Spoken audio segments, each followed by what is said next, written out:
¿Por qué huye la gente de África, de Asia, de América Central, en dirección a países que, por supuesto, tienen mejores niveles de vida, mayor desarrollo tecnológico, económico, etcétera? Una serie de ventajas que la gente desesperadamente busca, huyendo y dejando atrás la miseria y la pobreza. La gente huye por los conflictos sociales, políticos y religiosos, como en el caso del África. Y en el caso de los centroamericanos, ahí hay conflictos sociales de muchísimos años que no tienen solución, gobiernos inestables, la persecución política de los opositores, el maltrato de los detenidos en las cárceles. Es decir, se practica la política en términos de mutua agresión, una agresión que es prácticamente armada, no de ideas, una agresión armada. La pobreza extrema, africanos, los del oriente cercano del Asia, y también los centroamericanos huyen de la pobreza extrema. Es decir, gente que no tiene trabajo, gente que no tiene seguridad social, gente que muchos de ellos ni siquiera tienen vivienda, ¿no? Y el futuro de sus hijos es terrible. Y para salir de ese círculo de miseria, de violencia y de pobreza, es que huyen. Ahí hay una motivación que quizás sea la más justificada. También huyen por la intervención extranjera. Hay países, grandes potencias, que invaden, por ejemplo, acá, estos yacimientos petroleros para apoderarse de esas riquezas y destruyen ciudades enteras. Los bombardeos no respetan si hay población civil. No solamente los ataques van dirigidos a los militares, a la población civil de manera indiscriminada. Y en el Oriente Medio, acá, hay muchas ciudades que ya han sido destruidas. Por ejemplo, hay una total en Siria, en Irak, en Líbano, en Irán, en Pakistán. Ciudades antes florecientes y con un pasado histórico resplandeciente, hoy lucen desérticas y bombardeadas por la intervención militar extranjera. Y por supuesto, la violencia del crimen organizado. En América Central, principalmente México y Colombia, el narcotráfico está organizado, o sea, la criminalidad está organizada. Está organizada y la corrupción va de la mano con el crimen organizado. De tal manera que estas bandas tienen atemorizadas a las poblaciones, tienen atemorizadas a las autoridades, de tal manera que parece que tuvieran el control de toda esta zona del continente americano. El crimen organizado hoy es una realidad en la mayoría de países, sobre todo sudamericanos y centroamericanos, ¿ya? Porque es un problema que va aparejado con el otro problema de la corrupción. Ahora bien, ¿qué pasa con la gente que llega a estos nuevos espacios? ¿Qué impacto, qué cosas pueden sucederles a esos miles y miles de migrantes que llegan, algunos dándoles la acogida y otros simplemente rechazándolos? El primer impacto es de carácter demográfico. ¿Qué es eso? La demografía es la ciencia que estudia la dinámica de las poblaciones. Las poblaciones son formadas por seres humanos, por personas, así que todo eso es dinámico. Esta entrada y salida masiva modifica el mapa poblacional. Podríamos decir que se incrementa la población europea y se va despoblando la población africana y de este sector del Asia. Acá se incrementa la población norteamericana y se van despoblando las ciudades de Centroamérica principalmente. Aumenta en unos y se reduce en otros. A eso se refiere la modificación del mapa poblacional. Sociales, un impacto social, el intercambio étnico, y eso es bien delicado, ¿no? Gente de raza negra ingresando al llamado continente blanco, gente de raza amarilla ingresando al llamado continente blanco, gente, los cobrizos, los latinos ingresando a Estados Unidos y Canadá, donde predomina y tiene el poder la raza blanca. O sea que ese cruce étnico tiene en algunos casos un efecto positivo y en otros totalmente es mal visto, socialmente no es bien acogido. La presencia de nuevos migrantes en estas ciudades, en Estados Unidos, en Canadá, en la Alemania, España, Grecia, Francia, ¿qué cosa? Demanda servicios de alimentación, escuelas, hospitales, transporte, espacios para construir viviendas. Se produce una demanda extraordinaria y urgente para atender las necesidades de los nuevos habitantes que proceden de estos países. Y esos gobiernos difícilmente están gustosos de atender esas necesidades. Por eso es que los tienen viviendo en campamentos en las afueras de las ciudades y bajo control policial. Patrones culturales. Este es otro tema que tiene que ver con la discriminación y la exclusión.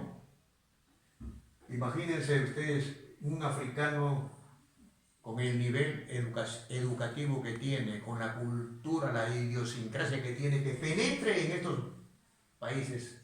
¿Cómo creen que lo van a recibir? ¿Ya? Lo ven como un apestoso, lo ven como alguien que pertenece a una raza inferior y aparecen una serie de sentimientos de rechazo a estas poblaciones por el solo hecho de que proceden de una cultura diferente, un idioma diferente, formas y costumbres diferentes, que difícilmente la población a veces asimila, acepta o respeta. Económico, impacto económico. Indudablemente que el ingreso de miles y miles y miles de migrantes a un país genera una competencia laboral, porque esa mano de obra, por lo general, la que ingresa, es mano de obra no calificada. ¿Ya? No calificada. Entonces ellos ingresan y la mayoría, como son ilegales, realizan trabajos marginales, ganando sueldos miserables que con las justas les alcanza para sobrevivir en sus campamentos. Entonces, aquí tenemos otro problema. Y muchos, por ejemplo, en Estados Unidos, el presidente dice que estos centroamericanos no pueden ir a quitarle el puesto de trabajo a los norteamericanos. los estadounidenses primero y luego el resto. O sea que salen de una mala situación y a donde van empeoran todavía. O sea, no mejora absolutamente nada la condición de los migrantes, tanto la que se da en América como la que se da en Europa. Salud, porque los migrantes son portadores en muchos casos de enfermedades endémicas. ¿Qué cosa es eso de enfermedades endémicas? Son enfermedades propias de una región, propias de una zona. Voy a ponerles un ejemplo. Llamaríamos enfermedades endémicas en Tumbes y Piura, por ejemplo, el paludismo, el dengue, que por la condición de ser dos ciudades que están cerca a la línea ecuatorial, caliente, cálida, el mosquito Aedes aegypti es un mosquito que se reproduce masivamente en las aguas cálidas y transmite estas enfermedades.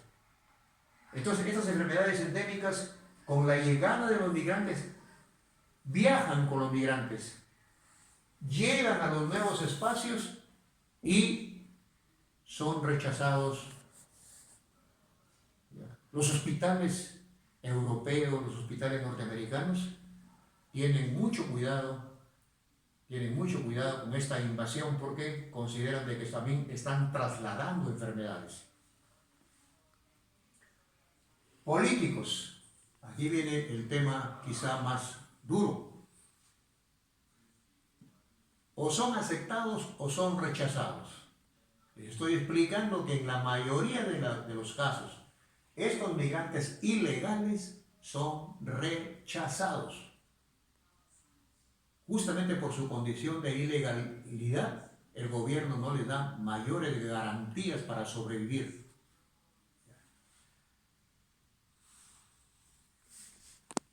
Y aparecen en los países, en Estados Unidos y en varios países europeos que están sufriendo estas invasiones masivas de migrantes, el nacionalismo. ¿Qué cosa es nacionalismo?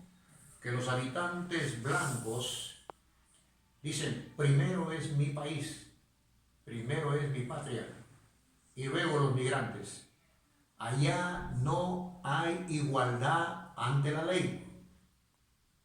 La ley protege primero a franceses, españoles, italianos, alemanes primero, y luego los migrantes. Justamente solamente por su condición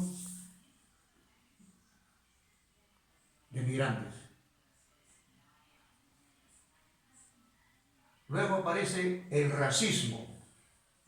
Ese es un problema de nunca acabar. Por el color de la piel. Y justamente acá se están trasladando los latinos, los cobrizos, los morenitos.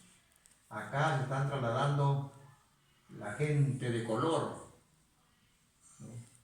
Y esta gente de color es en gran parte, no en todos, por supuesto, rechazada solamente por el color de su piel. Así que el racismo es uno de los sentimientos ideológicos que hace bien difícil la vida de los migrantes. Y hay otro, conocido como la xenofobia. ¿Qué cosa es la xenofobia? Es ese sentimiento de rechazo a todo lo que es extranjero. Personas que, bueno, desde pequeños son educados en esa ideología de que lo extranjero, lo de afuera, hay que rechazarlo. La presencia de cualquier mortal que no pertenezca a la misma etnia, a la misma raza, al mismo color, es rechazado. Ese es un rechazo lateral y es conocido como xenofobia. Y también aparece otro que ya es muy común, no solamente con migrantes, sino también con los naturales, la homofobia. La homofobia, alumnos, es el rechazo a las personas por cuestiones culturales, por su forma de vida, por cuestiones de género, ¿no? Por el hecho de ser diferentes a nosotros, los rechazamos. Ese sentimiento de rechazo por su estilo de vida que tienen otros se conoce como homofobia. Como ven, el fenómeno de las migraciones es un fenómeno indetenible en el mundo de ahora. Pero miren ustedes toda la problemática que se crea, los impactos sociales, demográficos, y desde luego habrá impacto ambiental. ¿Tendrá que ver esto con los cambios climáticos del planeta? Desde luego que sí, claro que sí. Bien, alumnos, entonces les dejo este panel que no es otra cosa que la ruta de la clase. Ustedes pueden completar sus conocimientos a través de la investigación virtual para que vayan organizando sus carpetas, y el que desea, el que está listo, haga llegar al profesor los trabajos que ha realizado. Yo estoy recibiendo muchos trabajos, muchos bien hechos, ¿no? Me complace mucho, tengo el registro, tengo mi libreta, donde hay registros bastante, ¿qué les puedo decir?, halagadores de los alumnos que están trabajando desde su casa. Bien, chicos, en el mes de julio habrá otra evaluación virtual, la número 2, de Ciencias Sociales y de Formación Ciudadana. Yo tengo un registro bien minucioso, por ejemplo, para calificar las preguntas, de tal manera que es muy fácil observar cuando un alumno tiene exactamente los mismos aciertos y los mismos errores de otro. Cuando eso se produce así, con una coincidencia notable, el profesor pone sus reservas. A cada uno de ustedes yo le devuelvo el ingreso de su trabajo con una observación que corresponde al resultado del trabajo que ha presentado. Bien, alumnos, cualquier cosita, háganmelo conocer a mi WhatsApp, y vamos a seguir los profesores de Fátima trabajando en educación a distancia, probablemente todo el segundo semestre, que estará condicionado a el levantamiento de la cuarentena, que ya es competencia del gobierno central. Y con respecto a educación, yo creo que ahí van a tener que andar con mucho cuidado, porque la concentración de estudiantes y de profesores tiene que ser bien programada, y probablemente no creo que se dé en este año. No creo que se dé en este año, salvo que superemos el problema de la pandemia y que esté garantizada la vida de los estudiantes y de los profesores para que se levante esta prohibición de hacer educación presencial. Bien, alumnos, hasta la próxima. Muchas gracias.